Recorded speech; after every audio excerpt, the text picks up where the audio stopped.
Me mandaram recentemente um vídeo do Ciro Ramen, onde ele faz uma lista dos filmes favoritos dele desde o ano que ele nasceu. Eu ainda não assisti ao vídeo dele, justamente porque eu resolvi fazer a minha. Então vou trazer aqui pra vocês quais são os meus filmes favoritos desde o ano que eu nasci. Um em cada ano. Eu tô vendo aqui que tu conhece o Introdução ao Cinema, mas ainda não faz parte do curso de cinema contínuo mais charmoso do Brasil. 2 aulas novas todos os meses sobre os mais diversos assuntos relacionados à produção cinematográfica, incluindo os gêneros do cinema. Lá tem aula sobre o que é terror, o que é o medo, aulas sobre giallo, slasher, final girl, melodrama e vem muito mais aulas sobre gêneros cinematográficos por aí. O que tá esperando? Isso sem contar com aulas sobre diretores do cinema, sobre filosofia e política relacionada à produção cinematográfica, e história do cinema, linguagem, teoria, tem tudo nesse curso e vai vir mais porque são 2 aulas novas todos os meses. Tá esperando o quê? Vai na descrição desse vídeo e faça parte do curso de cinema contínuo mais charmoso do Brasil. E vou lhe dizer o seguinte, essa aqui é a minha lista de melhores filmes de todos os tempos desde o ano que eu nasci.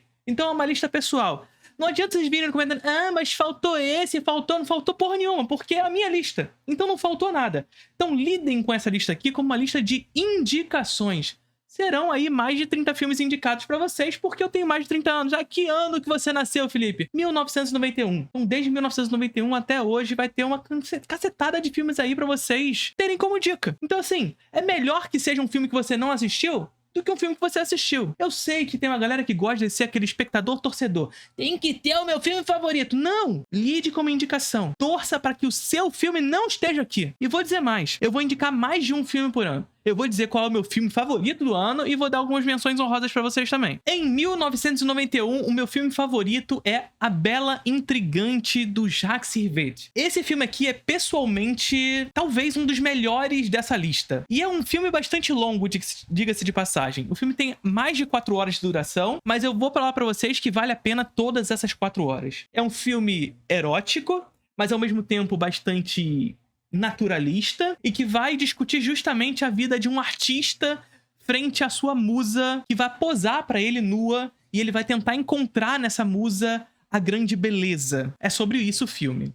Essa busca pela beleza de um artista. Dito isso, eu vou dar como menções honrosas de 1991 e aqui pra vocês verem quanto A Bela Intrigante é um grande filme. Dia Quente de Verão, de Edward Young. Baita filme também, um filme bastante longo, que é um coming of age incrível. Então, tá aí. 1991, A Bela Intrigante. Em 1992, foi muito difícil selecionar o meu favorito. Na verdade, não. Na verdade, foi bem fácil selecionar o meu favorito. Mas eu preciso dizer que foi difícil porque tem uma galera aí que ficou de fora pra esse filme ser selecionado em 92. Por quê? Eu vou dizer pra vocês primeiro as menções honrosas. Olha só os filmes que ficaram de fora pra eu escolher o que eu escolhi. Os Imperdoáveis, do Clint Eastwood. Rebelde do Deus Neon, do Tsai Ming-liang. Conto de Inverno, do Eric Romer, e A Vida Continua, do Kiarostami. Mas qual é o meu selecionado em 1992? Instinto Selvagem, de Paul Verhoeven. O Vértigo do Verhoeven. E eu já disse pra vocês, todo bom diretor, quando atinge uma certa maturidade, faz o seu vértigo.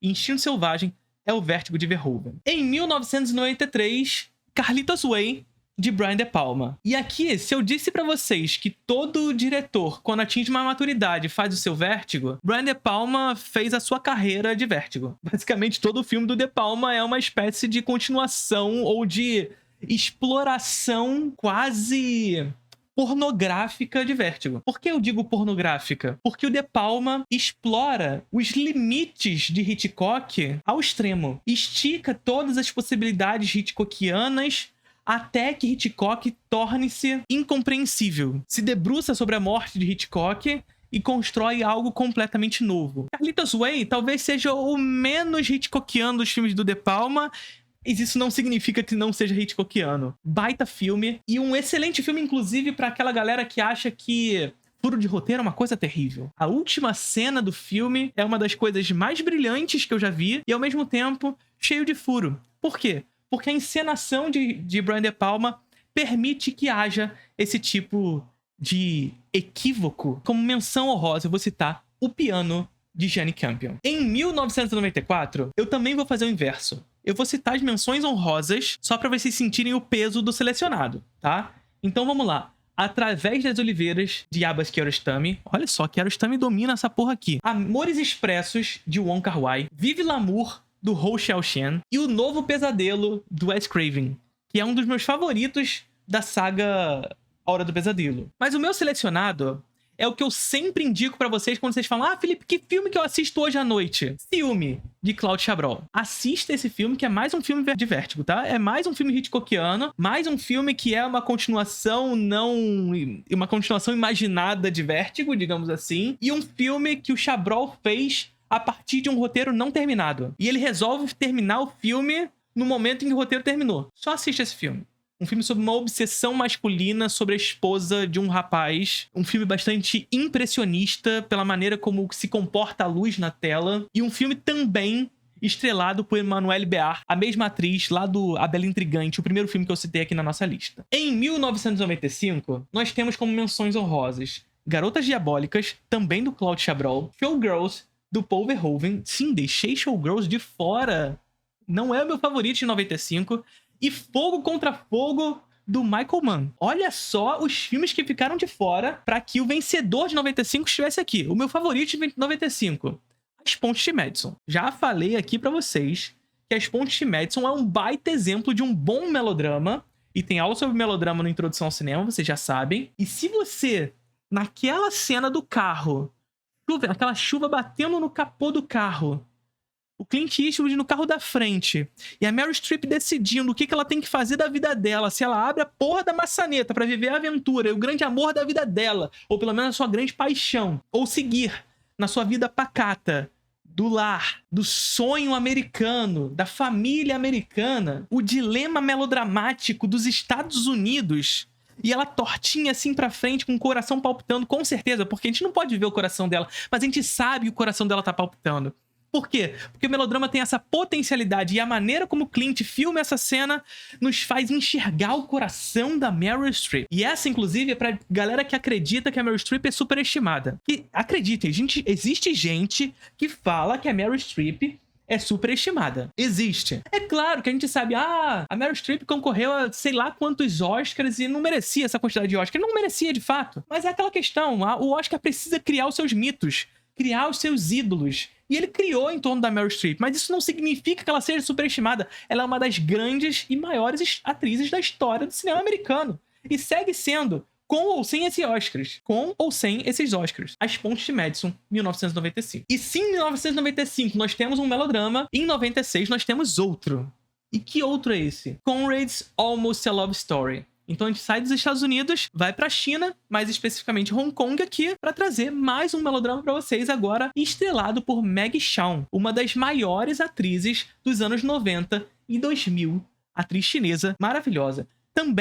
Que também estrela, por exemplo, filmes como Amor à Flor da Pele. Maravilhosa. E Conrad's Almost a Love Story é mais um filme que consegue nos trazer de maneira bastante direta essas características do melodrama como um gênero direto, frontal e que atinge nossas emoções de maneira tão direta. Simples, sobretudo. Nos fazendo ter uma conexão profunda com os personagens a partir de uma empatia direta que nós temos por saber o que é sentir aquilo. Nós sabemos no nosso mundo como é sentir aquilo que eles vivem. É claro, o melodrama exagerando e explicitando essas nossas emoções que sentimos no nosso mundo. Nos fazendo torcer pela traição, torcer pelo desejo do outro, aquilo que nós não fazemos no mundo, que eles possam realizar.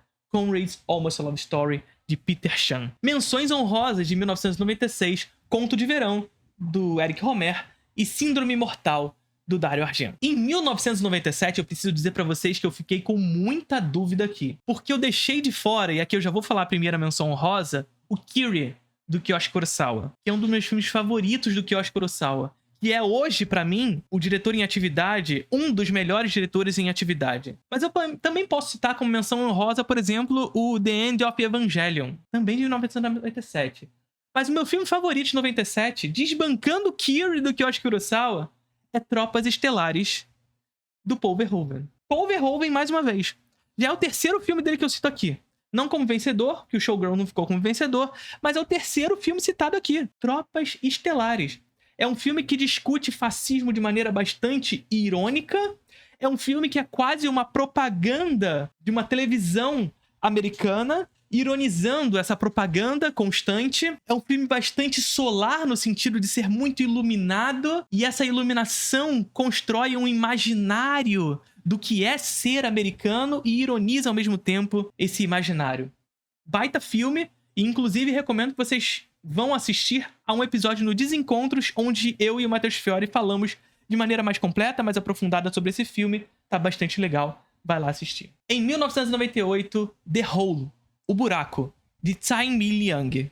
Mais um filme agora taiwanês, China. E aqui um filme bastante interessante por ser um filme da tendência do cinema de fluxo. Tem aula sobre cinema de fluxo no Introdução ao Cinema. E o cinema de fluxo ele se caracteriza de maneira bastante direta sobre essa noção de um gatilho narrativo que se instala no filme e a partir desse gatilho as coisas simplesmente acontecem. O que acontece com o buraco? Nós temos uma chuva torrencial acontecendo no filme e um buraco que se faz no apartamento desse personagem. Esse buraco dá visão para que esse personagem enxergue o apartamento de baixo. E, portanto, esse personagem do apartamento passa a ter uma conexão indireta com a personagem do apartamento de baixo. E é isso. A partir disso, as coisas simplesmente acontecem. Não existe uma lógica causal, ou seja, causa e consequência, uma relação direta de embate, de conflitos acontecendo. As coisas só acontecem a partir desse buraco que se faz no chão do apartamento desse homem. Só que é um filme da tendência do cinema de fluxo, mas ao mesmo tempo varia entre vários gêneros supostamente desconexos. É um filme de ficção científica, é um cinema de fluxo, ao mesmo tempo em que é um musical e uma clara e manifesta crítica a esses gêneros tipicamente trabalhados por Hollywood. Lindo. The Hole, O Buraco, de Tsai Ming-liang. Como menção honrosa, eu trago Abril, de Nanni Moretti. Agora, 1999, eu tenho certeza que vocês vão me matar. E eu vou dizer o seguinte aqui pra vocês. Antes de qualquer coisa, digam aqui nos comentários pra mim qual filme que você vai assistir hoje à noite. Eu quero saber de todos os filmes que vão sair nessa lista aqui, que vocês comentem pra mim qual vai ser o filme que hoje à noite vocês vão assistir, que passou aqui nessa lista, tá? Comenta aí pra mim.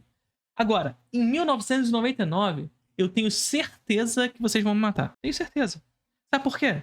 Em 1999, eu deixei de fora, como menção, Sexto Sentido do Shyamalan. Eu deixei de fora Bom Trabalho, da Claire Denis. Eu deixei de fora, desculpa, tá? De Olhos Bem Fechados, do Stanley Kubrick. Deixei de fora. E eu deixei de fora pra botar quem? A Bruxa de Blair, de 1999. Aí vocês vão falar, você tá de sacanagem. A Bruxa de Blair é um dos filmes mais incompreendidos e que vocês precisam rever com outros olhares. E eu já disse isso aqui pra vocês, tá? Jovem hoje olha pra esse filme e não sente o mesmo peso que a gente que viveu esse momento histórico sentiu. Sabe por quê? Porque nós vivemos, nós que somos de 91 ou menos, vivemos esse período do cinema analógico e essa virada pro digital. E o A Bruxa de Blair talvez seja o primeiro filme que compreendeu narrativamente o peso do relevo do cinema digital. Do relevo que a imagem do cinema digital consegue trazer. A gente fala muito sobre os filmes do Michael Mann, e o Michael Mann compreendeu muito o uso do digital, mas a gente pouco lembra, de maneira mais teórica, o que Bruxa de Blair fez com isso. Muita gente lembra de Bruxa de Blair somente pelo seu feito no marketing. Mas o feito no marketing de A Bruxa de Blair só foi possível pelo seu uso narrativo do relevo empregado no digital. O uso daquele digital amador fez com que o espectador sentisse naquilo uma veracidade maior do que o uso profissional da imagem. Isso aqui é muito legal. O como o pensar a imagem de forma supostamente amadora dá ao espectador uma sensação de realidade maior do que a filmagem profissional, do que a tentativa de atingir um realismo através de um profissionalismo para com a realidade. Ao contrário, essa maneira direta a qual o amadorismo se aproveita e manipula a realidade trouxe para o espectador uma noção ainda mais profunda do que é essa sensação de realidade. Então, a Bruxa de Blair, o feito de Bruxa de Blair não é tão somente marqueteiro. O efeito do marketing do filme só foi possível pela maneira como a imagem foi pensada. Não é só extra filme. Não é só como o filme foi vendido, mas como a imagem para o filme foi pensada. Em 2000, eu vou falar o seguinte pra vocês aqui, tá? Porque essa virada de milênio é loucura. A gente pensar em 1999, 2000 e 2001, são 3 anos absurdos. 3 anos que foram muito difíceis de escolher quais seriam os filmes. Vocês viram em 1999 que eu deixei de olhos bem fechados de fora. O que é um absurdo. Eu assumo ser um absurdo. Eu assumo ser um absurdo, mas eu gosto mais de Bruxa de Blair. Agora vocês pegam 2000 e 2001, vocês vão entender o que eu tô falando, que foi a virada do milênio. O que representa essa virada do milênio? Porque olha só, em 2000 eu tô deixando de fora Segurança Interna, do Christian Petzold, Os Catadores e Eu, de Agnes Varda, The Captive, da Chantal Akerman, e A Ilha, do Kinky Duke. Pra selecionar aqui pra gente, como o filme de 2000, Amor à Flor da Pele. Mais um baita representante do melodrama. Agora, entende o que eu tô falando aqui, tá? Entende o que eu tô falando. O quanto a virada do milênio foi representativo e o quanto esses filmes representam muito essa virada do milênio. Em 2001, nós tivemos filmes como Totterman, do Christian Petzold, Pulse, do Kiyoshi Kurosawa, mais uma vez o Kiyoshi Kurosawa sendo deixado de fora. Olha só o que eu tô fazendo. Pulse, do Kiyoshi Kurosawa, tá em menção honrosa. E olha só, Pulse é mais um filme que discute muito essa virada do milênio. Bug do milênio, os medos com o surgimento da internet, do mundo digitalizado e etc e tal. Desejo e Obsessão, da Claire Denis. Olha o filme que eu deixei de fora. Cidade dos Sonhos, de David Lynch. Cidade dos Sonhos, de David Lynch.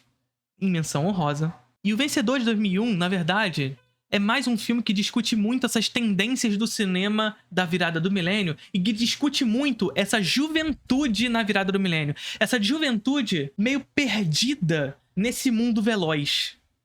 Millennium Mambo, de Hou Xiaoshen. Essa discussão sobre identidade nesse mundo pós-moderno, nesse mundo em constante mudança, nesse mundo em fluxo. Tem aula sobre cinema de fluxo na Introdução ao Cinema. Então, Millennium Mambo, 2001. Em 2002, até aqui, eu acho que esse é o ano mais fraco dos que a gente teve até agora, tá? Isso não significa que seja um ano fraco, mas dentre os que a gente teve até agora, 2002 é o mais fraquinho do que a gente teve agora. Em menções honrosas, eu vou dizer o Homem-Aranha, do Sanheim, e veja só o que eu tô dizendo. Quando eu digo que tá entre os mais fracos até agora, não significa que seja fraco. Olha só, Homem-Aranha, do Sanheim, e Femme Fatale, do Brian De Palma. Mas eu vou selecionar em 2002 Edifício Master, do Eduardo Coutinho.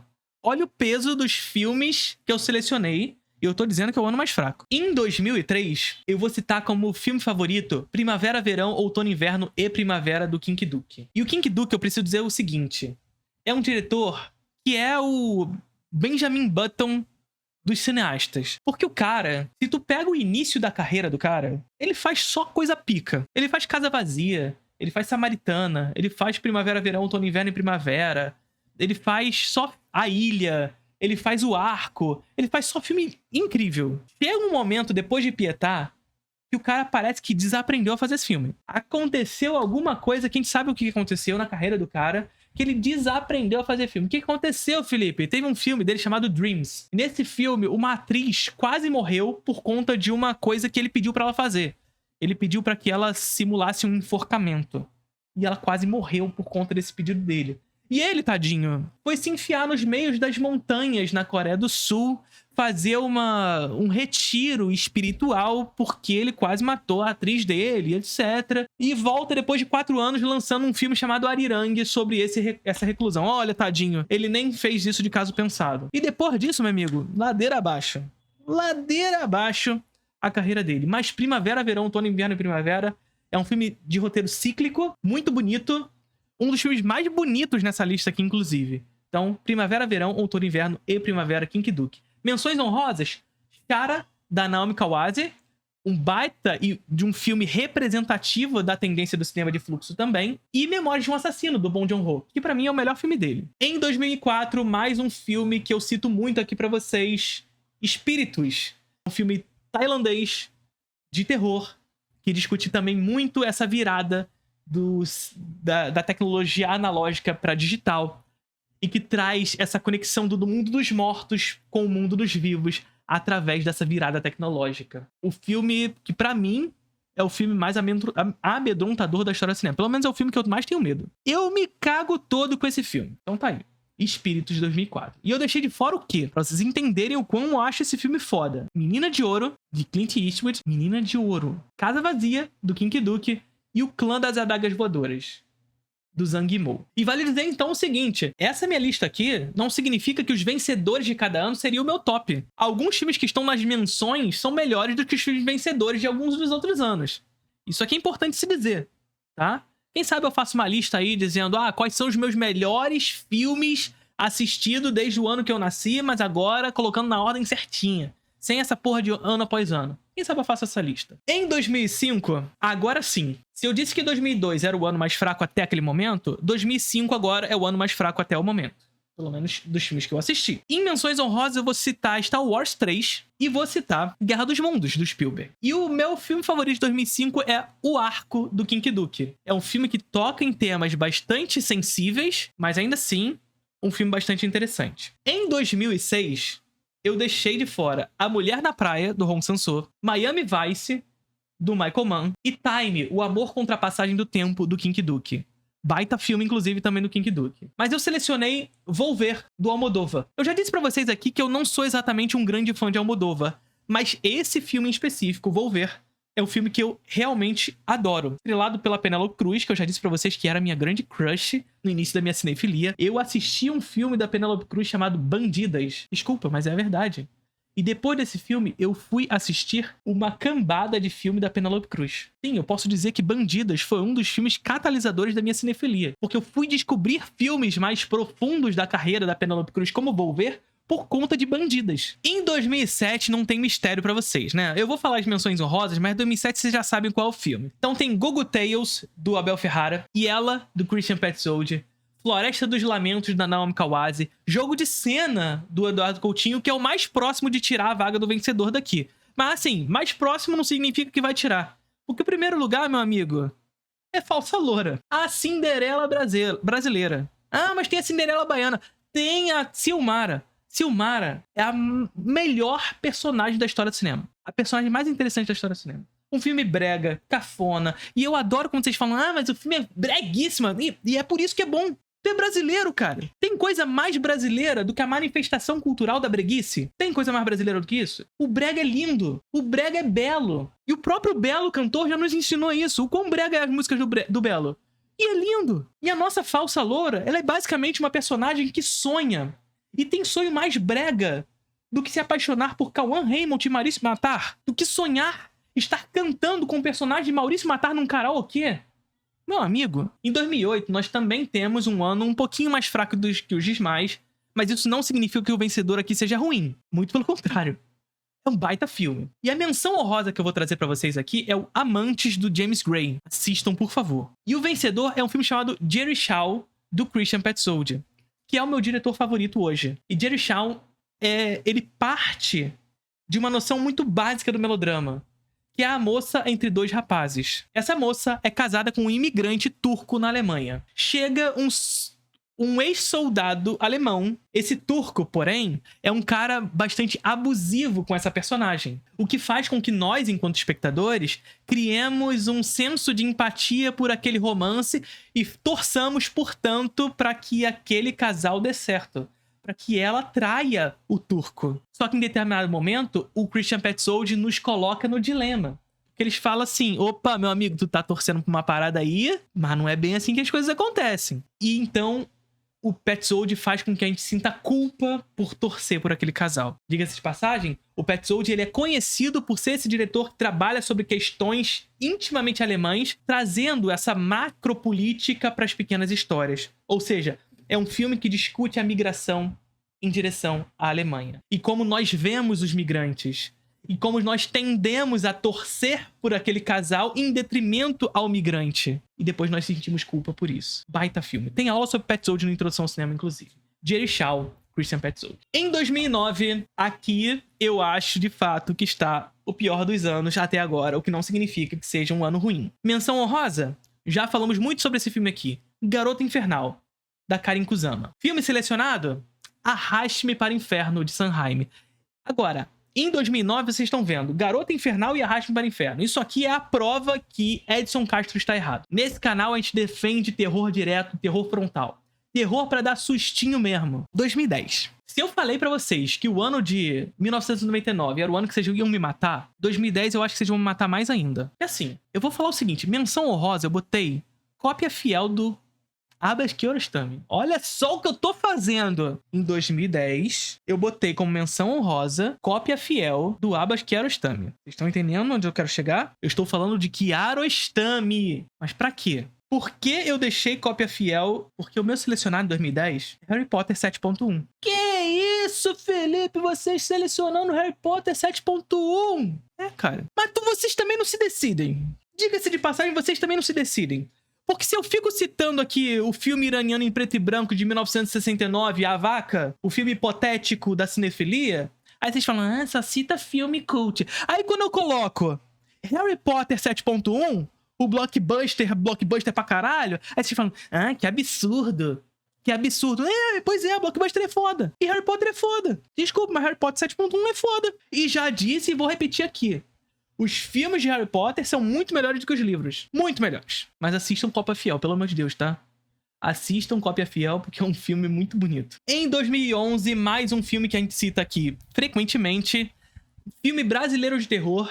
Vocês já sabem qual é, né? Filme brasileiro de terror, daqueles que você fala assim, mas Brasil não faz filme de terror. A gente só faz drama e filme de favela e comédia pastelão. Pra quem fala isso tudo aí pra você, você fala assim, meu amigo, você já viu Trabalhar Cansa? Da Juliana Rojas e Marco Dutra? Então assiste, para de falar merda. Assiste, para de falar besteira. Faz isso. Então, 2011, Trabalhar Cansa, de Juliana Rojas e Marco Dutra. Um filme que reduz a pequena escala a noção do mercado que se apodrece por dentro. Como o mercado apodrecendo por dentro interfere na vida da classe média brasileira. E como menção honrosa, pra vocês entenderem o peso disso aqui. Menção honrosa, A Separação, filme iraniano. Filme iraniano em preto e branco? Não, é filme colorido, tá? E O Cavalo de Turim, esse é em preto e branco. Mas não é iraniano. Em 2012, finalmente selecionarei um Abbas Kiarostami. Não é o meu filme favorito do Kiarostami, mas é aquilo que eu disse pra vocês. Aqui a gente tá selecionando o melhor de cada ano. E por acaso, os melhores do Kiarostami enfrentaram alguns muito fodas nos anos que a gente selecionou daqui pra trás, tá ligado? Então, assim, Kiarostami é o maior cineasta dos anos 90. Mas, ano após ano, ele pegou uns caras meio foda também, tá ligado? Mas em 2012 tá um dos filmes que eu mais gosto dele, que é Um Alguém Apaixonado. Que é também um melodrama. E é um filme que o Kiarostami vai fazer no Japão sobre um homem mais velho que protege uma moça mais nova. E ao mesmo tempo em que esse filme trabalha com as mesmas noções que o Kiarostami tem de ficar nessa zona limítrofe entre o que é documento e o que é ficção, com menções honrosas, A Caça, do Thomas Vinterberg, e Crianças Lobo. Em 2013, finalmente selecionamos também um Kiyoshi Kurosawa aqui. Se Kiyoshi Kurosawa foi derrotado nos seus filmes, nos seus melhores filmes, diga-se de passagem, Kiri e Pulse, as obras-primas do Kiyoshi Kurosawa, mas por acaso naqueles anos tiveram coisas que superaram, desculpa. Mas aqui em 2013 nós temos um baita filme, e pra vocês que adoram esses filmes, Felipe, me indica filme de menos de 90 minutos. Esse aqui tem 70 minutos, se eu não me engano. 70 ou 60 minutos. O Sétimo Código, de Kiyoshi Kurosawa. Um filme de mistério, bem característico do que o Kiyoshi Kurosawa costumeiramente faz. Menção honrosa, O Conto da Princesa Kaguya, Isao Takahata. Em 2014, também não é mistério pra vocês, né? Nenhum mistério. Então vou falar de menções honrosas pra vocês. Blind, do Skill Vogt. Planeta dos Macacos, Confronto, mais um blockbuster foda aqui pra vocês. Felipe, mas você só gosta de filme iraniano de preto e branco de 1969. Tá aí, cara. Planeta dos Macacos, Confronto. Dos melhores filmes desse ano. E eu digo mais. Esse aqui seria o meu segundo filme favorito de 2014. Só não é o melhor porque tem Interestelar. Mentira. Calma. Mas porque tem Phoenix, de Christian Petzold. É mais um filme pra entender melodrama. E tem aula sobre melodrama na introdução ao cinema. E pra entender a própria carreira do Christian Petzold. E tem aula sobre Petzold na introdução ao cinema. O como ele leva a grande história para as pequenas histórias. Como ele traz essa grande história da Alemanha e, portanto, trata aqui mais especificamente sobre nazismo, sobre os fantasmas do nazismo no imaginário alemão, para essa pequena história, o que faz com que a gente, inclusive, se empatize de maneira mais profunda por aqueles personagens que sofreram em razão desse momento histórico. Um filme pra assistir ao final e ficar sem reação. É aquele filme onde, se o melodrama traz ao espectador de maneira direta o choro como fluido corporal que exala desse gênero. Linda Williams falou pra gente que o melodrama é um gênero do corpo justamente porque expele esses fluidos corporais e o choro é esse fluido corporal do melodrama. No final de Phoenix, é um filme onde você não sabe o que fazer. O choro vem, mas ele não cai. É um dos finais mais impactantes que eu já vi. Em 2015, o também dos melhores diretores de hoje, que Hugh Cinefilo, inclusive, descobriu que é herdeiro. Então, é claro, é por isso que a gente fica... o cara lança 3 filmes por ano, a gente entendeu agora por quê. O cara é herdeiro, mas é um herdeiro que faz filme bom. Hong Sang-soo. Certo agora, errado antes. O melhor filme do Hong Sang-soo, diga-se de passagem. O melhor filme dele. Menções: A Visita do Shyamalan, o meu filme favorito do Shyamalan, e O Abraço da Serpente, filme colombiano. Em 2016, porra, eu deixei de botar nas menções honrosas o Mad Max 4, né? Em 2014. Tá aí a menção. Vou deixar aqui e foda-se, porque eu não posso deixar de fora. Mais um blockbuster incrível. Em 2016, menção honrosa pra mais um Kiyoshi Kurosawa, Creep. Mas o meu escolhido é Z, Cidade Perdida, do James Gray. Um filme que lembra muito os filmes do Herzog, só que em uma outra dimensão, uma dimensão mais épica. Enquanto o Herzog trabalha numa dimensão mais antropológica, em filmes como Fitzcarraldo e A Guerra e a Cólera dos Deuses, James Gray atua nessa esfera mais épica, dessa busca por Eldorado, desse deserto verde que é a floresta amazônica. Filmaço. Z, Cidade Perdida. Em 2017, O Retorno do Herdeiro. Inclusive dá um bom nome de filme, hein? Na Praia, à Noite, Sozinha, de Hong Sang-soo. Já agradecer a um herdeiro hoje, inclusive para nos apresentar uma atriz como Kim Min-hee. E eu vou dizer mais, uma sessão dupla de Certo Agora Errado Antes e de Na Praia à Noite Sozinha é a pedida da noite, inclusive, tá? Depois de assistir Ciúme. Por que a pedida da noite? Porque são 2 filmes que trabalham sobre o mesmo tema. A polêmica em torno desse romance do Hong Sang-soo com a Kim Min-hee. Vocês sabem que o Hong Sang-soo, ele trabalha nos filmes dele a sua própria vida. É um cineasta bastante egocêntrico nesse sentido. Que cria esse simulacro sobre a sua própria vida. Isso é lindo, de alguma maneira. Como ele torna interessante a sua vida nos filmes. E ele traz justamente essa polêmica da relação dele com a Kim Min-hee. Menções honrosas: A Câmera de Claire, também do Hong Sang-soo. Olha só, o cara faz filme pra caralho por ano. Plano Sequência da Morte, um filme japonês incrível. First Reformed, do Paul Schrader. E Planeta dos Macacos, Guerra. Em 2018, meu favorito é Em Trânsito, do Christian Petzold. Mais um filme do Petzold vencedor aqui nas nossas listas. Petzold é meu diretor favorito hoje em dia, então assim, já é o suficiente. Mas é um filme é um melodrama sobre os que ficam, percebe? Mais ainda, é um melodrama sobre os que abandonam. Menção honrosa: Pássaros de Verão, do Ciro Guerra. Em 2019, um dos filmes que mais me fez desabar de choro. Aquele final é uma coisa louquíssima. Retrato de uma Jovem em Chamas, da Celine Sciamma. Menção honrosa: Sertânia. E eu já falei aqui pra vocês sobre Retrato de uma Jovem em Chamas, o como ele é um filme também bastante Hitchcockiano, mas um filme Hitchcockiano que traz uma visão feminina sobre essa mudança de paradigma do olhar.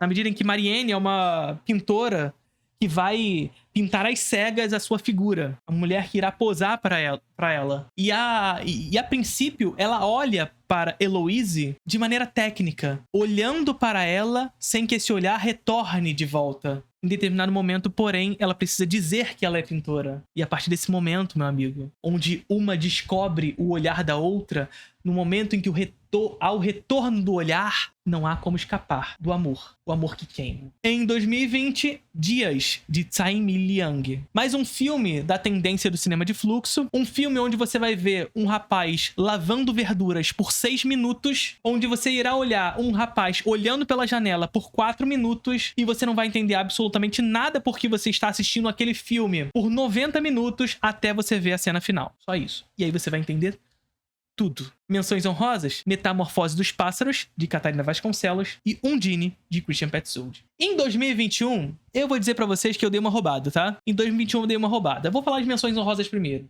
Ataque dos Cães, da Jane Campion, Drive My Car, do Hamaguchi, e Annette, do Leo Carax. E eu dei uma roubada por quê?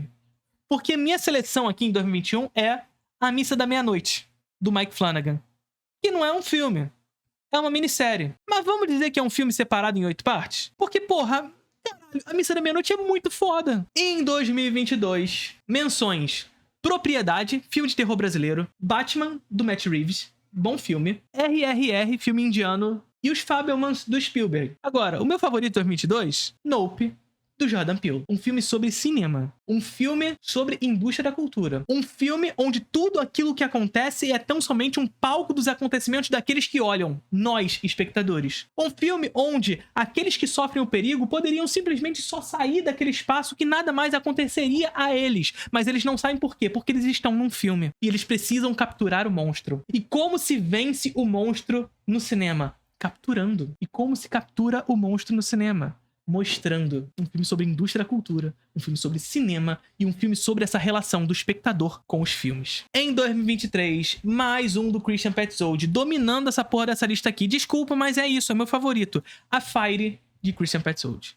Um filme que vai discutir dessa vez a questão das queimadas na Alemanha e como essas queimadas fisicamente vão se tornando mais emotivas. O que significa isso, filho? Em determinado momento, o Christian Petzold nos irá apresentar uma resposta física para tudo o que está acontecendo ali. O fogo tem uma direção, e a direção do fogo vai ao contrário da onde os personagens estão. Em determinado momento, porém, o fogo vai na direção dos personagens, abdicando de qualquer noção física do mundo. Por quê? Porque, na verdade, o fogo é a paixão. E na medida em que o nosso personagem central do filme, que é um personagem chato, rabugento e que se mantém distante do mundo, olhando de forma distante, portanto racional, na medida em que esse personagem se permite se aproximar da moça, essa aproximação é o suficiente para queimar, morrer de amor. Menções honrosas, mais um blockbuster para vocês. John Wick 4. Em 2024, jurado número 2 de Clint Eastwood. E essa aqui vocês já sabiam a minha resposta. Eu já tinha falado isso para vocês algumas vezes.